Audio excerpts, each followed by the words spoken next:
everybody. Welcome to another episode of Rust Belt Startup. I'm your host, Ryan Miller, and this is a podcast that is full of long-form conversations with artists, entrepreneurs, educators, people that are living unconventional lives in unconventional locations. And today is no different. Today is a much overdue conversation. I've been wanting to talk to this person for quite some time. Today on the pod, I've got Katie Aiello, who is a council person from Utica, New York. She's on the Common Council, represents the downtown area, and also is the founder and entrepreneur behind Character Coffee, which is a wonderful artisan coffee shop in downtown Utica. So what's happening? It's Tuesday. What's the date today? It's Tuesday, the 9th of April. And yesterday was the big eclipse, which was awesome. I got to go up north with my family, and we were in the path of totality, and we were sitting out in the yard, and then we went down. We were at a camp on the water, and we got to go down to the dock on the water, and it was super cloudy, but we got to see some of the actual eclipse through the 3D glasses there as it was going like from one half to three quarters, and it got dark, and it was kind of cool, but then it gets to 100. And it was astounding to me, like how fast it turned into nighttime. It was crazy. We were like, oh, I think it's getting kind of dark, and then all of a sudden, you're in night. It was really amazing to be in that path of totality. And then 3 minutes later, it's like sunrise again over 3 to 4 minutes, and you're back into the afternoon. It was kind of disorienting, but awesome, super awesome. I had never seen or done eclipsing before, so it was really cool to be in that path of totality and in such a beautiful place to experience it. So that was the big news. Got to do some eclipsing, and now it's actually a nice day here in upstate New York, and looking forward to getting into this conversation that has been long overdue. So let's talk about it. Katie is someone that I've been following on social media a lot over the past several years because she has done a great job, in my opinion, of showing people how the sausage is made when it comes to city and local governments. And I don't mean that from a policy perspective, but literally the mechanics of how a city council works, how a common council works. Everything from running for office and getting signatures and having those signatures challenged, to how committees work and how budget meetings work and how decisions are made. She has really opened my eyes as someone, like full transparency, she is not my council person, but has really opened my eyes to how, your government is operating and how it's working, and what are the not just the disagreements, but what are the mechanics around why things work the way they do. So in this conversation, we talk about the origin story, a little bit of Character Coffee, but more so we get into, why did she run for Common Council, and how and why does she spend so much time using data and social media to not only show people, her policy positions, but using data and social media as a way to educate her constituents and beyond. We talk a lot about civic engagement and, using social media in politics and for policy, and, what happens when that works and what happens when that doesn't work. And, does data move the needle? Does having access to the data, the facts, does that actually move people when it comes to policy or civic engagement? What has she seen work and what hasn't worked? So thanks a lot for being here and tuning in, and I hope you dig this conversation with Katie Aiello. Yeah. Let's start talking about coffee, because the way that I know you is for coffee and like rock climbing, but coffee. That's right, yeah. Back in the day. So you own Character Coffee downtown. Why did you decide you wanted to do a coffee shop? Right. Well, I think the story always goes back to, it's the easiest to explain. I was married. Mm-hmm. Everybody knows Jesse. And, we were living in Charlotte, North Carolina at the time. And he really loved coffee. For me, it was more of the experience of, I finally loved coffee once I had it harvested right, brewed right, roasted right. It was this whole different experience that was very just eye-opening. And the coffee was great, but also the community aspect in Charlotte was really fantastic. Mm-hmm. And I felt like for me, that part was missing back home. So when we moved back home, I always wanted to own a business. I just didn't know what. And he really loved coffee. So it didn't start at the time, let's make a coffee shop. The idea was, 30 years from now when our lives are together, or whatever that means. Yeah. And it kind of just started as we would convince all our friends to come over. We would make them coffee. And then I made business cards once, so it looked legit. Oh, yeah. And we kind of turned it into a mobile coffee cart. So we were doing coffee things at events. Now, we did one event once for a friend's wedding in the upstairs building of 171 Genesee Street, where the coffee shop is now. And the owner there approached us and said, "Hey, I'm looking for somebody to rent the downstairs space and open up a shop. Are you interested?" And at the time, I had my full-time job, and I think, did we have our kid yet? I forget if we had our first one by then. But I was like, yeah, of course, totally interested. And I said, by the way, who financed this building then, out of curiosity, hoping they would want to finance us. Sure. And I had no business, actually. Like I said, the idea was 30 years from now, but it sounded like a cool opportunity. So I just wanted to see where it would go. And I didn't want our landlord to know we had no funds to do this. So she was like, First Source. I'm like, Okay. Oh, cool. So I just call First Source and I explain to them what I'm looking for. And they're like, so a business loan? I'm like, yes, we want a business loan. And they're like, great. We have you booked for Wednesday. Bring your business proposal. And Which you didn't have. right. Yeah. So I Google how to make a business proposal when I make up these projections. And it says, make sure you nickel and dime everything you could possibly need and then add projections of how you would cover it. So I went in initially asking about $75,000 to $100,000 to do this.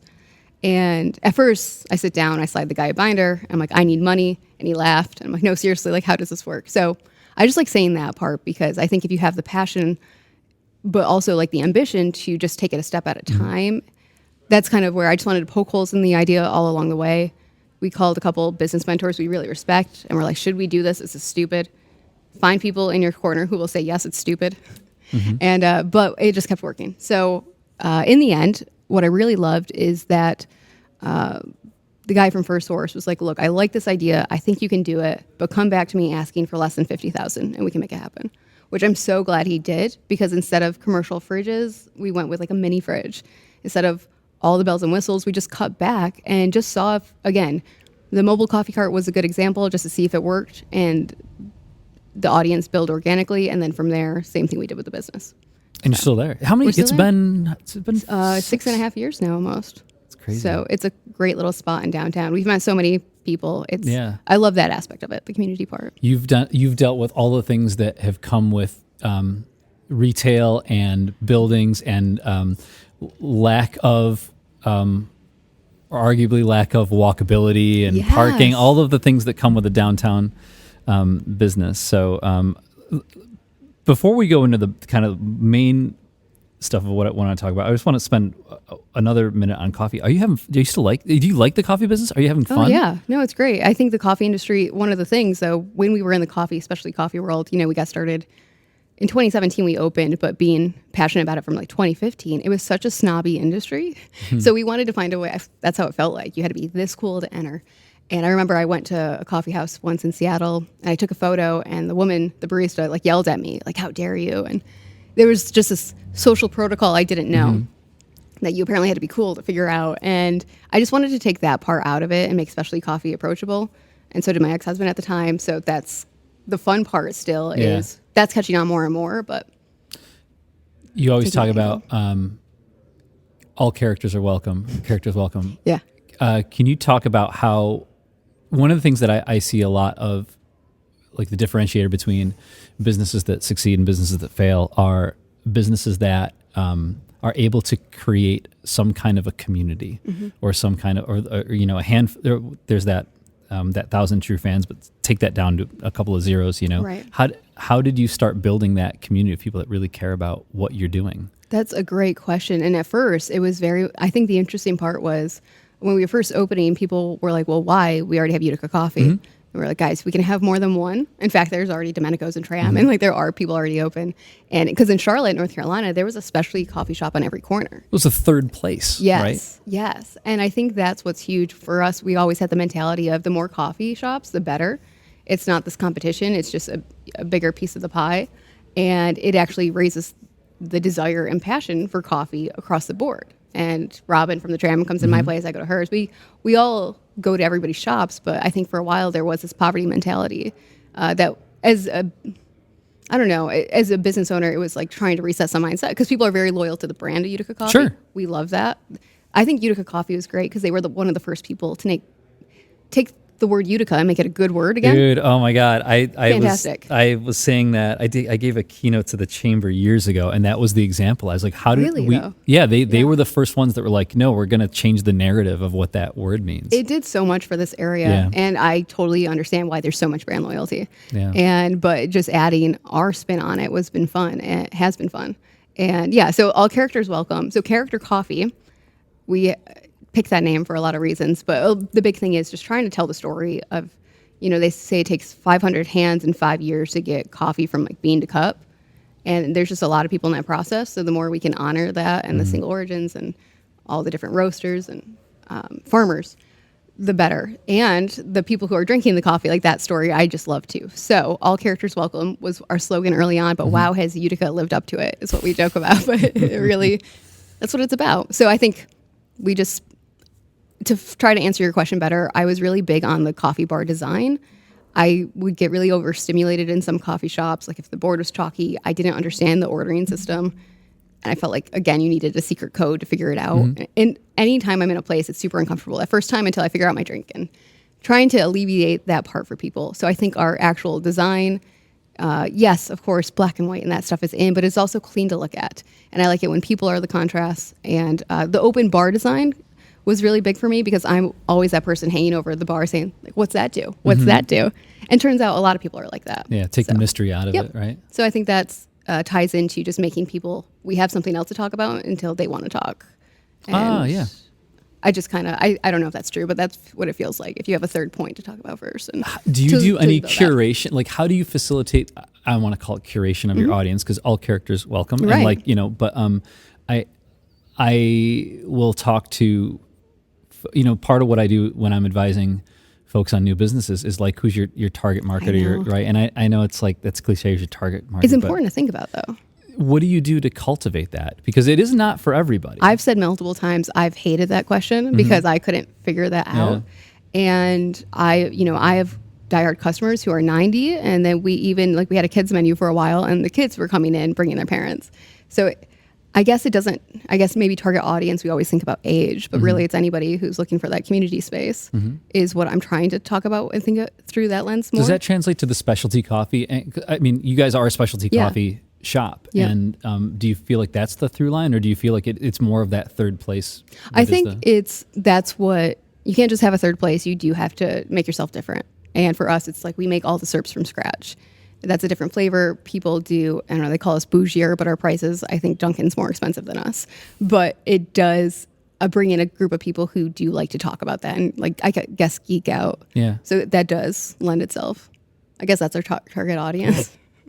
Can I take a hard right turn into Please. What I really wanted to talk to you about, which is you are also a council member in the city of Utica, First Ward, and what I want to frame the rest of the conversation around is your use of data and tools and social media. But before we go there, I just want to give everyone a sense of, like, this is what I want to talk about. Yeah. This is what I want to geek out about. Why the hell did you decide you wanted to be? Dude, I know. Why? Yeah, I look back now, and that's kind of the joke in my life with my people of what was I thinking? And I'm glad I did. And, what it started with was simple things. That people came into the coffee shop, and, I'm on the ground floor. I'm on the busy corner in Genesee Street. I see it all. And we would see so many of the issues up front. And then we would see a lot of solutions made by people not actually who would experience certain things. So, for example, I always talk about this, but there was this massive, it was like this 5 foot by 5 foot cube of a flower pot. And great intention. They were very pretty, but they put them right next to our door, which this massive flower pot became this massive ashtray. And then people were just smoking right in front of my door and putting it out there. And I was so frustrated. And I remember saying, like, who do I call? Yeah. And then everybody said, contact your council person. I'm like, who is he? And nobody knew. And then it turns out it was a woman. And it's just this funny thing of I was already very invested, obviously, in the hospital conversation debate. That was fascinating to me. My opinions have like evolved. Some have stayed the same, but hearing that process just made me want to actually go to the meetings more. And then I start realizing, wow, these people have ran unopposed for years. And then I'm like, why aren't they questioned on anything? And then this opportunity came up about a year later, it's time to, people are announcing they're going to run. I had some friends at the time who were also running, but I was like, guys, who's going to run against our rep, like here in the first ward? I went around asking for 2 weeks, and then I realized, like, oh, crap, it's me. Like, if you want that so bad, you have to do it. I was with the Independence Party at the time, and I knew I didn't stand a chance at, like, the Democratic line that she had, and also my district definitely leans left, so I thought it was very unlikely to win, but at least I think, the goal was for me to learn more, but also raise the standard of debate. So what did you that know? was 2019. Okay, sorry, continue. No, I don't want to cut you off. No, you can. But yeah, just for a quick recap, that's 2019. They take me to court, try to kick me off the ballot. I see the ugliest side of politics. So I thought. And then I lose. 2020 happens. I never wanted to run again unless somebody wanted me to, even though I had the time of my life doing it. At the time, though, we lose ballot access in Utica. So the Republicans did endorse me. This is important context for later. And I lost. But then 2020 happens. I register as a Democrat. And then people decide they want me to run again. But now I'm running as a Democrat. Republicans think I'm a traitor. Democrats get custody of me and they don't like it. And anyway, I win that election. And that was in 2022 I started. And then I ran again this past year and won, which went to court again. So long story, but we might tap into a few of these parts of the story. Maybe. So... But the business, that's the answer. So, okay, yeah, I mean, really, right? So you want it as an advocate for downtown businesses primarily? Actually, yeah. It was an advocate for, I was really passionate about, my eyes were so open in the process. And I kept seeing like these divides on the council. And, they used to call this thing the dirty five. And it was the 5 out of the 9 council members would just vote however they wanted and would get something from the mayor, was like this idea. So it's funny because I actually went in swinging. I could not stand former Mayor Palmieri. I hear all these things. He's corrupt and all this stuff. And I remember when I was going to run the second time, I didn't want to be that, though. I wanted to, I thought that if things were explained, it would help people better understand. And I thought that was what was really missing in politics. Because there was so much time. I remember early on, the second time I was running, when the Democrats got custody of me, Mayor Palmieri called me in his office, and we met, and we sat down for like 2 hours. And at first, he goes, "Why are you doing this? Why are you running? You hate me." And I'm like, "I don't hate you. I have a lot of questions." He's like, "Let's go." And he explained so much in that 2 to 3 hour meeting that became like a pattern in my life politically. So for somebody, I could see why people, I think, spoiler is I'm not the most liked, I guess, politically, but I think we're making some impact. And but I think people, when I went in very anti-establishment, people lost trust in me because now all of a sudden Katie likes the mayor. What is she getting out of it? And you only hear these old stories, but never examples of, they throw around corruption and all this stuff. But that's where it's disheartening. So I think what I tried to bring was, that's where I just kind of jumped on a video on Instagram one day to explain to people what was happening about term limits or something. Yeah. My inbox blew up of responses, and it was cool because I was like, oh, people do care. They just need to get the information. They don't have time for a 3-hour meeting. And that was kind of pivotal.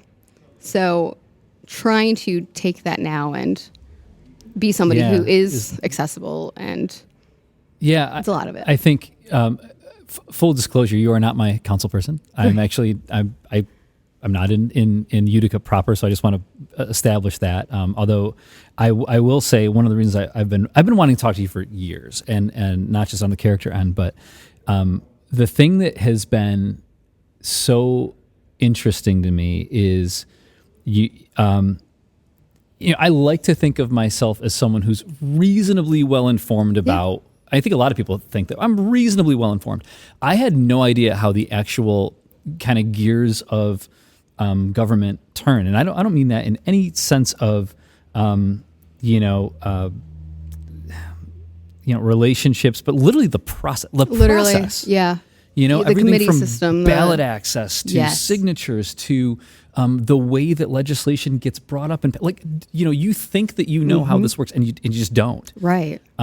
So I guess I want to preface that because like you just started doing this on social media, like Government 101. Basically. Right. And I was like, oh my God, this is so interesting. So, when I'm thinking about the way that you interact with your constituents and beyond, I think it's really the use of those digital tools and engagement. I guess where does that, why did you decide that's the way that you were going to Well, I think there's two components to it. And I'll bring the first part up that doesn't answer your question yet, but I don't want to forget it later, is as I was transitioning, like even my parties, I didn't exactly have their support of helping get on the ballot. Now, to get on the ballot, you need 5% of signatures from voters in that district registered to vote to approve you. But it is very confusing and can be very specific. But now it's so fascinating that politically we are reaching a point, in Utica, you used to have to get the blessing to run, and they would do it for you and send out the men, and it goes back for decades. But now we're at a point where you can literally Google these things. There's a website. The information is so much more accessible. It's still not, there are easier ways if you have the support team, but that gave me the confidence of how to do it without the machine, I guess, in place. And I guess for me too, of just to communicate these things to people, what was I guess you were saying one of the things that I really learned, I think it's fascinating to me that we're all our own media. I get frustrated with the media locally, that a lot's not really just put out there and explained sometimes, and they do what they can. We don't have that many newspapers like we did before and all this stuff. But at the same time, I kind of get it. Why are they incentivized to put out stories when I'm the one on my phone pitching the story first? They don't even get an exclusive take. It's this interesting breakdown of media in general. But what I really love is that, and I think what the people who hate my social media the most is that because you can't intercept the message, I can now talk directly. Whereas before, back in the 90s, the OD would write whatever they want on hit pieces on people, and you couldn't get out with a message to Utica and all these people. So now it is, I think I mean, the inverse is true too. That's the bad side. It's like everyone has a megaphone. Yes, right? Yes. And I think that's, I watch like AOC's videos and all of these things, and that's love her or hate her, but that's her message. No, she's a master. Immediately connects to the people. And that's, I think the driving force is like empowering people, and you just humanizes the person behind it. And I think that's important. I have hit a point though, I think early on, the whole Complete Streets debate, I was there for. Complete Streets, I don't know if people are following or knew what that was in Utica, but it was first proposed in 2020. And there were a lot of people who hated it. I was one of them. And I thought, they were going to put a median all the way down Genesee Street. And I just, for my business, that meant trucks couldn't get through. I have no access to the back. I was dead set against it. And from there, it kind of became my COVID project. And I would Google things like bike lanes bad. Like, how do we disprove this? And the more I researched, the more I just learned I was wrong about it. And it really blew my mind. And so then it became like this passionate thing of, wow, this does work. There's actually like, this is really... There's data behind it, right? So I say all that to say, when we did do the Complete Streets trial, it was a 6-month trial in the end, I was very passionate of course, people assume if you are removing a lane of road, you're removing access, but actually like the opposite happens. It makes the road safer and more accessible for people to want to explore and come out. And especially when the road is overbuilt, that's the key component. So I was hoping that if I just gave my time and attention to answering these questions that I had to people in good faith and just being there for all those conversations, it would help people. I don't know if it did. Yeah. I think a lot of onlookers do believe it, but I think the accessibility that I thought and prioritized, I would do it, I think, differently. It was almost too accessible, and it really burned me out. And I don't know if it steered every conversation as productive as I wanted it to be. So I thought that was an interesting, trying to find that middle ground now of, yes, we want our politicians accessible, but sometimes I understand why they aren't.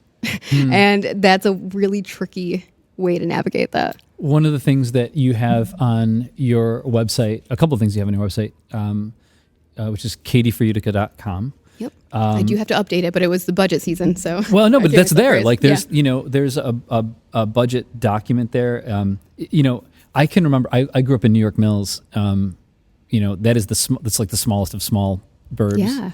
But in here in upstate New York, we have tons of municipalities, and I can remember I had moved back from college. I didn't know anything about taxes, right? But I bought a house. I got to pay taxes now. Right. And I was like, man, like, I don't even know what the budget of the village is, right? I should be informed. And I can remember, I don't remember what year this is, but I remember calling down to the village office and saying, hey, can I get a copy of the budget? Good for you. No, but here's the thing. They said, why? Shut up. And I go, well, I live here. I just bought a house. I want to see, I'd like to see the budget. And they go, well, why would you want to see the budget? Oh, and I was my like, gosh. because I'm allowed, like, because I'm allowed to. I was like, are you kidding me? Same thing as I have similar stories. You know, and it was like, yeah, you know, and then it was like, come down to the village office, you know, between 10 and 10:15 on the third Tuesday of the month when the moon is full, and you can pick it up. Right. It was so hard to access information, and you know, obviously that's changed, but I distinctly remember that weird phone call, like, why do you want to see it? I'm like, because I can. This is where there's so many structures in place of people who have worked in government for so long. And I get it. You've watched Parks and Rec, I'm sure, and all these shows, and you can see the cynicism in government. But also, we have to constantly remind ourselves that's our job, is for the people. And it's hard. Some people just want to look for problems. And when they approach me, I don't necessarily want to give them all the answers because they're just going to make things harder and miss the point. But then there are good faith people who, it doesn't matter, though, either way. Everybody has the right to this information. You can foil anything, and that's not for us to, I guess, but you traffic. also can't do anything with the. This is going back to the data part, because I you know, on your site, like, okay, now it's in a Google Doc. Yeah. Right. Like now, I have the ability to look at this and play with the formulas and see I'm where much things. on the side of, like, give everybody in the city every piece of data, poke through all of it that you want, and then You've also got a tool on there that is a list of interviews with all common, if they're on some interview somewhere, you post it on your website. And the thing that I think is really interesting is you got a vote count page. Yes. And here's and by the way, this is not a criticism, because I'm not that informed of city government, but my first reaction was, does this exist anywhere else? No. And so that's my question, is like, okay, when we're talking about data and government, I was really surprised that I'm like, I'm going to your website to see how council people voted on a particular resolution or an amendment or an issue, where I'm like, I kind of felt like that should just be something that is. If you go to cityofutica.com, is it there? You click government, you click common council, you click agendas. There's PDFs you can open to, like, read through everything. But there's not a table there should that's just going. Be a table that says it all. Yeah. Okay. For sure. And I did that once out of a project.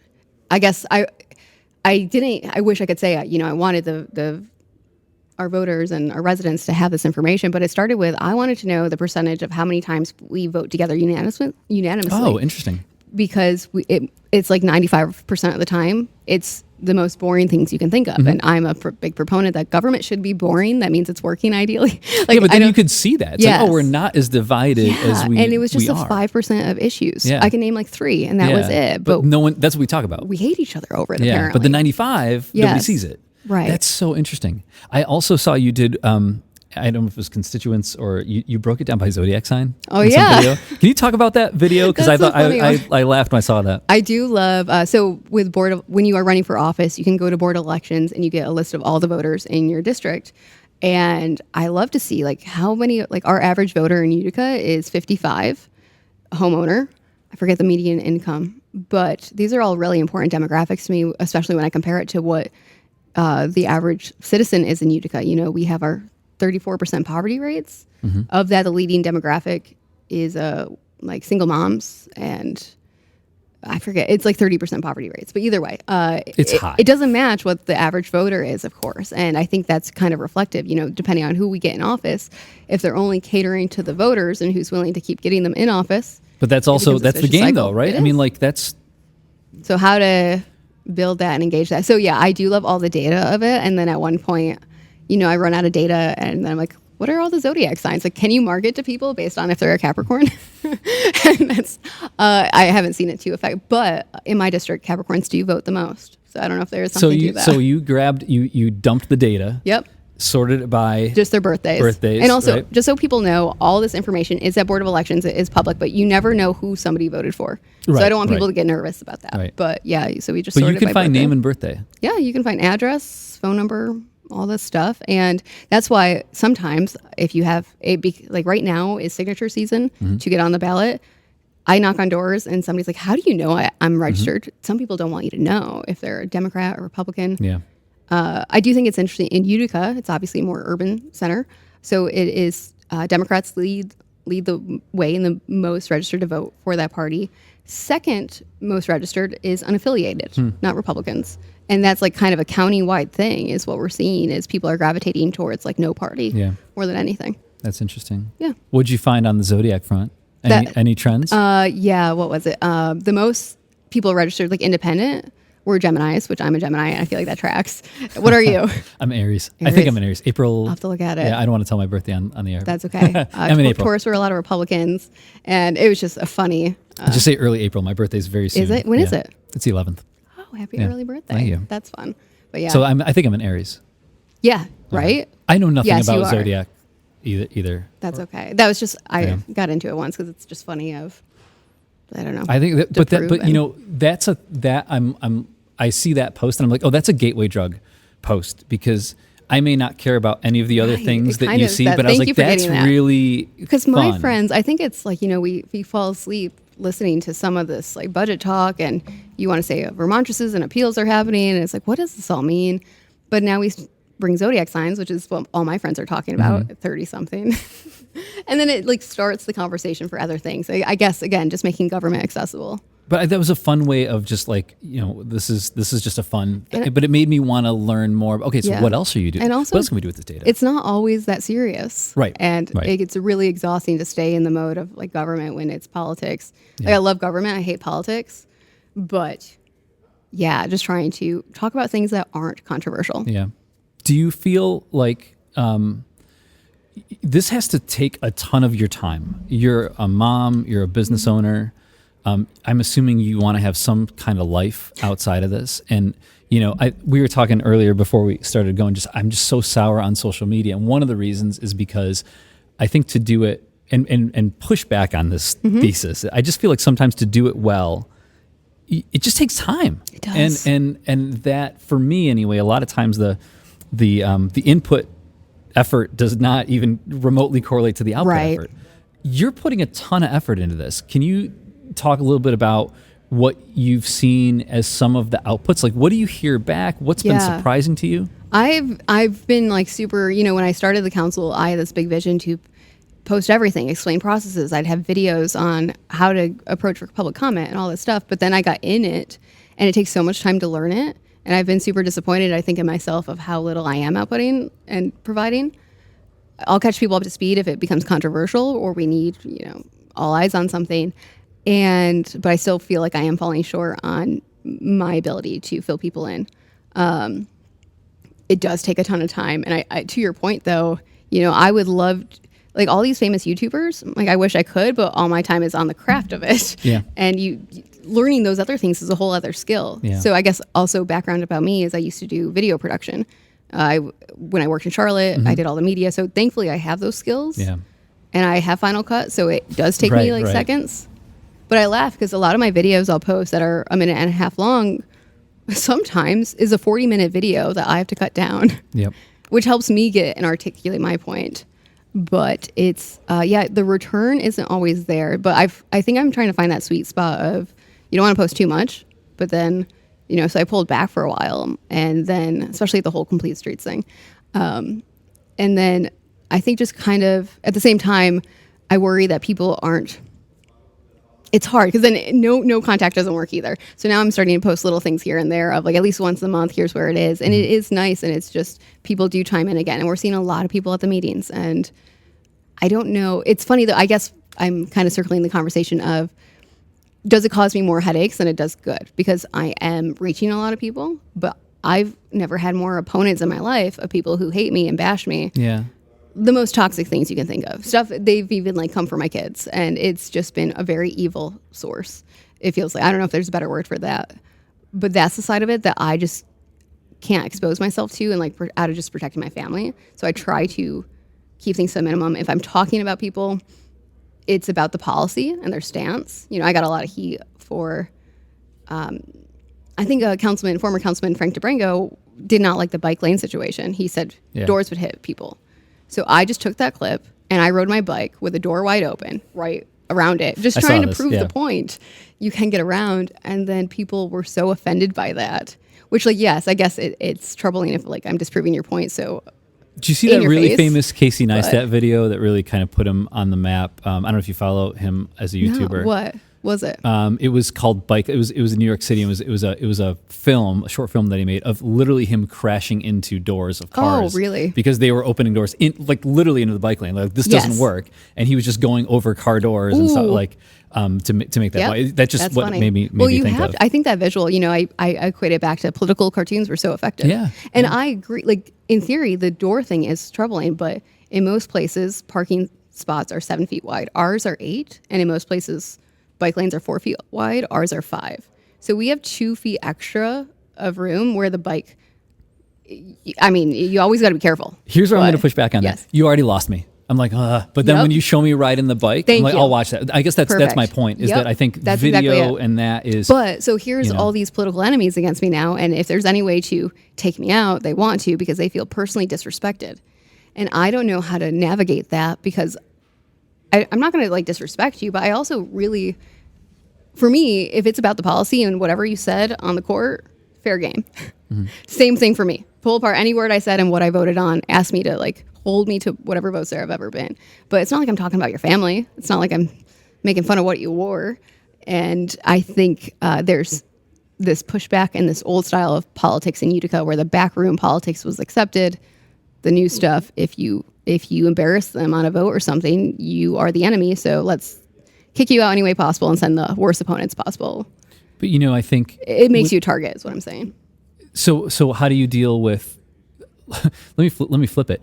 Let's forget about the toxicity. We know that exists. That is, I don't mean forget about it, but for the purposes of this conversation. Yeah. No, go ahead. What were you going to say? No, you just kind of reminded. I guess there's a part of, I laugh about all the data that I love, and we're like, how does it work? Mm-hmm. And with Complete Streets, it did nothing. What I needed to go do was drink beers with people at North End Pizza. Interesting. It's like how I feel. So it's just the retail politics. It's the relational side, and that's where I think I wasn't good at it. And I don't know if I'm naturally.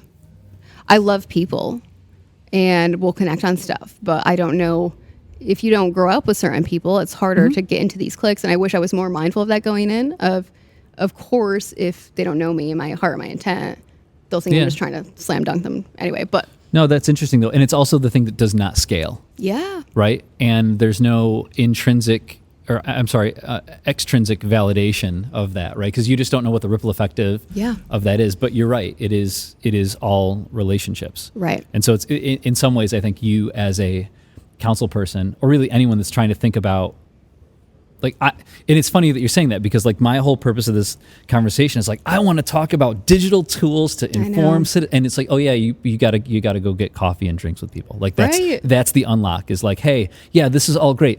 Go buy someone a cup of coffee. That's really a big part of it. And you can win debates, but it doesn't mean you're winning votes. And it's frustrating what I do like about social media is, I posted a photo of my kids, and everybody's like, "Oh, I didn't realize you have kids." I'm like, "See, you're a human. You do need to post the human aspects of it too." But yeah, social media has been very draining lately, and I think we were talking about this a little bit before the show, where every opinion is rewarded, whether good, bad, fact checked, not, and it's just really deteriorating the mentality. Like in society, there's little to no critical thinking anymore, and it's so frustrating and so discouraging to watch on camera or on your phone.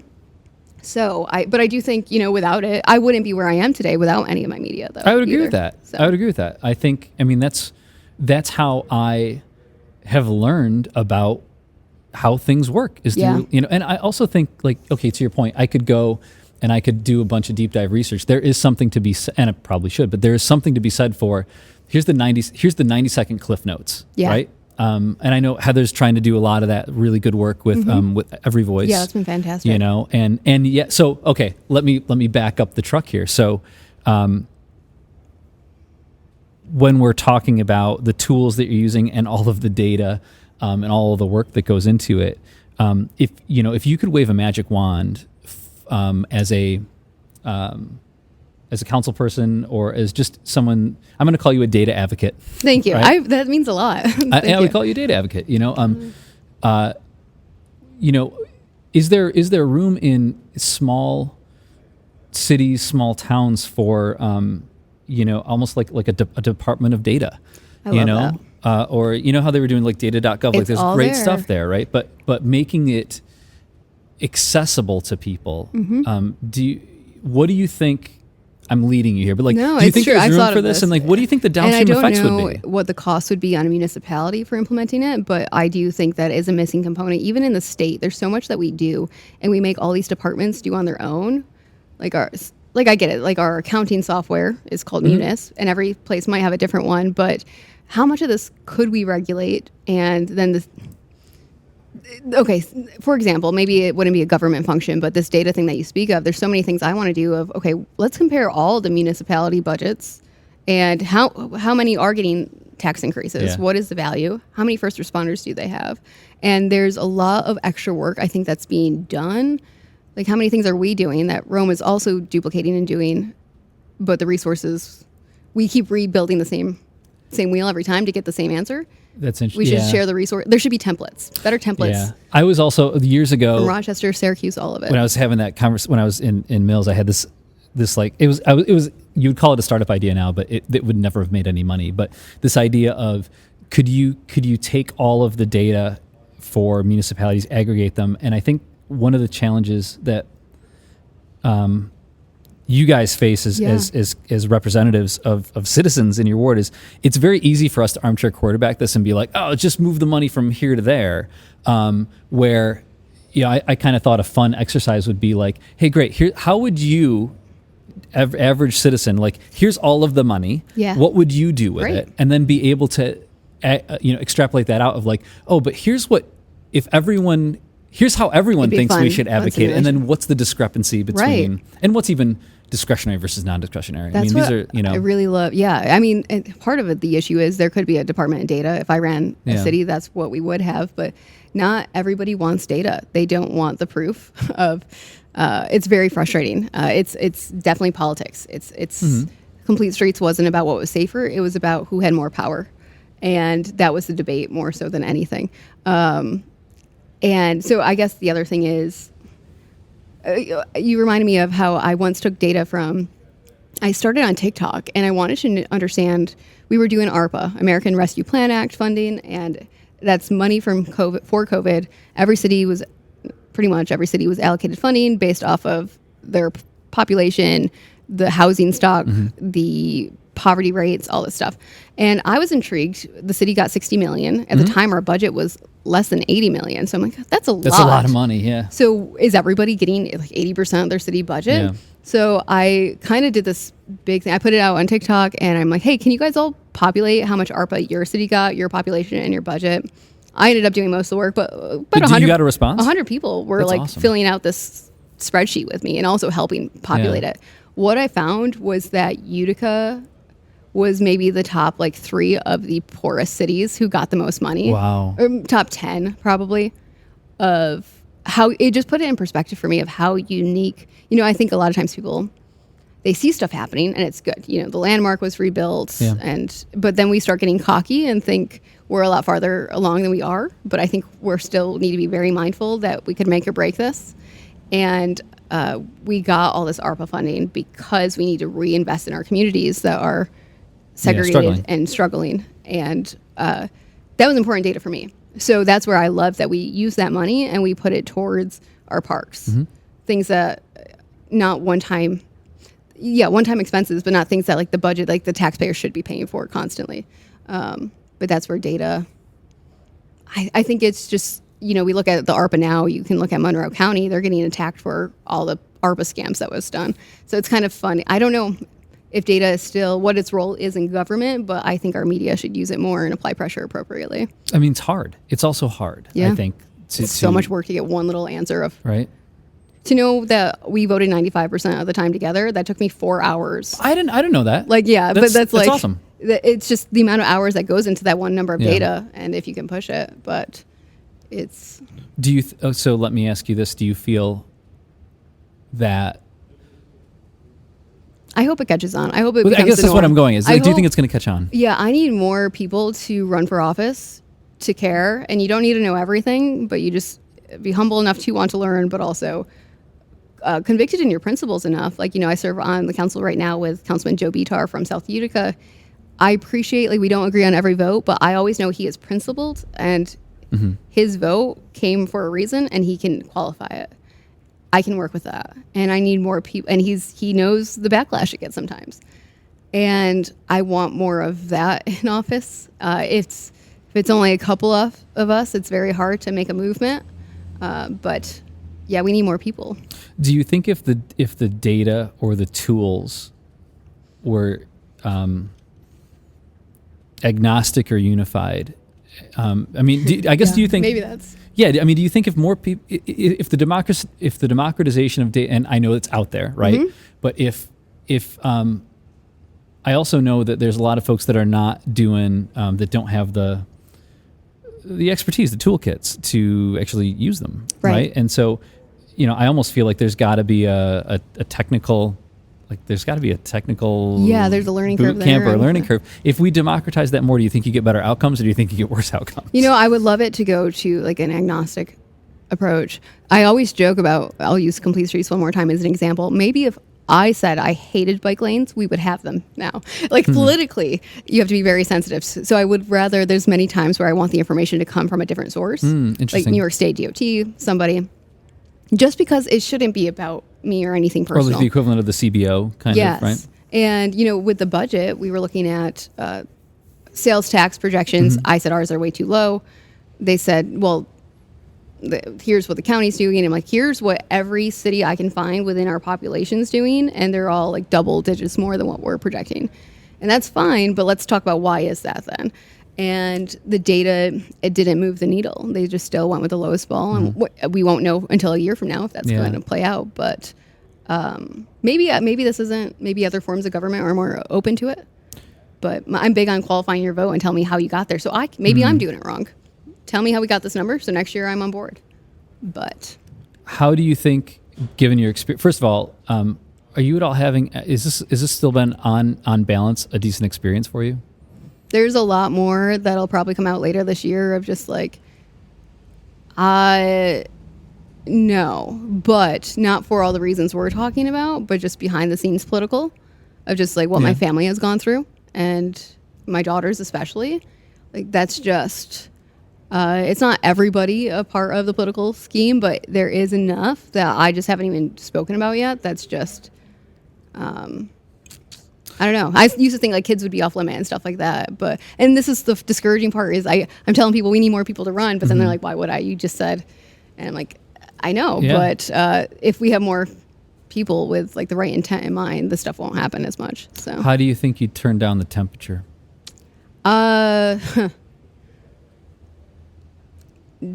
That's social media. So I don't know if you do. I think you turn it up. And I don't know if that's interesting. I don't want to. I tried for years turning it down and trying to appease people and like play nice. Didn't work. And maybe it was just my approach was still wrong or something, or I could have talked to more people. But I remember early on, my second month on the council, every district was given $200,000 of ARPA money. And the second month on the council, these people come into my coffee shop. They're asking me for the money nonstop for their personal business. The guy ends up trying to bribe me. He brings me an envelope of cash. And I've talked about it very openly. I actually never talked about the bribe publicly. I reported it to police and stuff, returned it. And then a year later, when they tried to run against me for my seat, I was very open and public about it. But the funny thing is, and this bribe thing we should be mad about. I'm so shocked how many people think it's nothing, but that's literally how our government's functioning. It's just envelopes of cash. And here is like the perfect example. And then, so I shouted it from the rooftops when they run against me. The media here really did nothing. I was actually told like, oh, don't talk about that. And so then I say the story on TikTok. It gets 500,000 views. Finally, the media is here. It's like, okay, what happened? But that's where that's where I'm like raise the he of people I think outside of the area would be very intrigued what happens here. And that's really the only way that I get accountability local. It's putting the spotlight on. Yeah. And I hate that. But at the same time, that's really, you have to apply pressure. And now I guess that's where I do love using I loved it though. I explained the story on TikTok and everybody's like, yeah, that's a bribe. They took the money. And it was like outside of here. Whereas it can get very lonely in the bubble of you. Yeah. I'm like, am I missing something? Or is this normal? It's not. I don't know if there is a normal. Yeah, there's not. That's true too. On a, I guess two final questions. I want to be really respectful of your time. Thank Number you. one, and I have no idea how you're going to answer either of these. Number one is, what do you think the average person could be doing, should be doing, to just be more civically engaged? Yeah. And I'm not talking Central New York. I'm not talking in general. Like, what are the things that that you're like, you know what, you don't have time to do a lot of the stuff. Here's a couple things that you should really be doing. That's a great question. I would say, we're getting everybody involved in like common council stuff. If I had to start all over again and look at a city and decide where to jump in, I would open up their website. I'd see all their different boards. Like for Utica, you would see zoning, planning board, scenic and historic, the UIDA for businesses, the common council, and just start reading, like pick one of those to get excited about. If it's scenic and historic. How do I get excited about zoning? I know, basically. And you know what, for me, it's like just finding that issue they care about. If it's the hospital, if it's Kelberman Center, if it's skate parks or something. And then ideally, when they are hooked on that, we can keep them involved. Because for me, that's what it took, was like a major issue to apply all this stuff. But yeah, I think it's find a route, or just call your council person and say, let's have coffee. Let's explain this to me. And I think that goes a lot farther than any of it. But also just know that you have a right to all of the information. You get to be at every meeting. Open meetings law is a thing. So I know sometimes it seems like confusing, or you think the door is closed, but it's literally not. It's for you. I also think that there's, and I'm making a gross generalization here. I also think part of it is like, you said it earlier. It's like 30% of our citizens are in poverty. Like, we're busy. Yeah. And I don't mean that They're as at a a second cop-out, job but at it's night. like there are a lot of people that are working multiple jobs, kids, and one of the things that I appreciate about whether or not I agree with whatever position you're taking is I like I at least feel like there's some information out there that's digestible. Yeah. And hopefully you can make your own decision from it. Yeah, I hate the term "do your own research," but it's like, no, I know. But I do think that's a challenge too. Is like I think I've been to maybe one council meeting in my life, right? And it was just to go.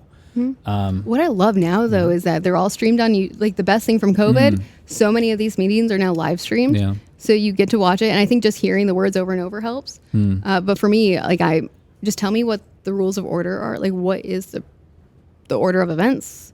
What stuff is meaningful and what actually isn't? The other thing I would do is forget council meetings. Just go to the E&A meetings, estimate and apportionment. That's where all the money transfers happen. That's the interesting part to me.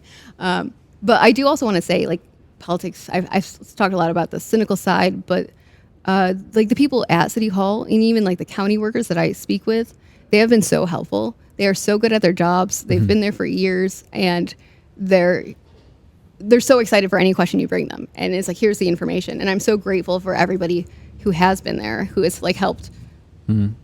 Yeah, they've been there for 30 years. They were there for the Ed Hanna days. You hear all the stories, and I wouldn't know nearly anything without their support and help of like guiding that. So ask questions. But do you have a tweetable version, or a tweet, or an X? I don't know what the hell it's called now. Yeah. I don't even know. I'm not even using a threadable version, Okay. a TikTokable vision for the city. Like if you're like, hey, my vision for the city is, what is it? that's so hard. It's not like I could picture like the connectability. I think is a big part of the city, and that does bring back to walkability. But it's also, walkability wasn't just about. It was never actually about bike lanes, but it was about, we're even putting park benches along Genesee Street right now, and certain businesses want them gone, and I don't think they should have veto proof like power over that, because whatever negative things you want to say come from it, that's fine. But the whole point is that when you're walking a block that's 300 feet long, somebody with mobility issues, which is 13% of our population, needs to sit there. So of course, if it came to a vote, only 13% of the population would vote to keep it. And that's, I don't know if this, so no, this is not a threadable thing, but I do think that we are overlooking parts of our community that shouldn't be. for any reason, and it would also really promote us and advance us. But I don't know what the future is for Utica. It's just, I think we are a great sample size of a city, the 65,000 in this urban setting. And, we're so close to all parts of Northeastern here, and just the diversity here is amazing. We can do a lot with it. I think we are on the cusp, though, that if we're not innovative, if we see every change as a threat, it's going to be really detrimental to us. So I don't care who comes up with the innovation. But that's, I think, my biggest worry is if we miss that boat. I love talking data. So where can people find you? Where's the best? Yeah. Or do you want people to find you? No. Katie Aiello, KATIE, I have all those ats for TikTok, Twitter, Instagram. I say that because I'm pretty proud. Early on, I swiped them from the other Katie Aiellos in the world. This one in Australia was pretty upset. But any of that, katieforutica.com, katieforutica@gmail.com. Or just come to Character Coffee. Awesome. Thank you so much. It means a lot. This is great. I want to thank Katie for her time. It was great. It was much overdue to actually sit down for a long form conversation. We get to talk here and there at the coffee shop, but I love what she's doing in terms of using data for civic engagement, and you can learn more about what she's doing on her social profiles, but check out katieforutica.com if you're interested in just seeing some of the data tools that she's using to make people more informed citizens. All right, got a couple more pods in the works. Thank you guys for tuning in. How's everybody doing? Everybody doing okay? If you leave me a comment. Like, have you been digging this? Have you not been digging this? What about the video? I'm on the YouTubes now, as well as the podcast, because that's what all the kids are doing. But going to be continuing to do this more. If you're interested in more of what I'm up to, do have an occasional newsletter that you can get at rustbeltstartup.com. And I have officially launched some online entrepreneurial courses that you can also learn more about at rustbeltstartup.com. You can get the first modules for free on elevating your elevator pitch. And thanks for being here. Thanks for tuning in. We'll see you next time.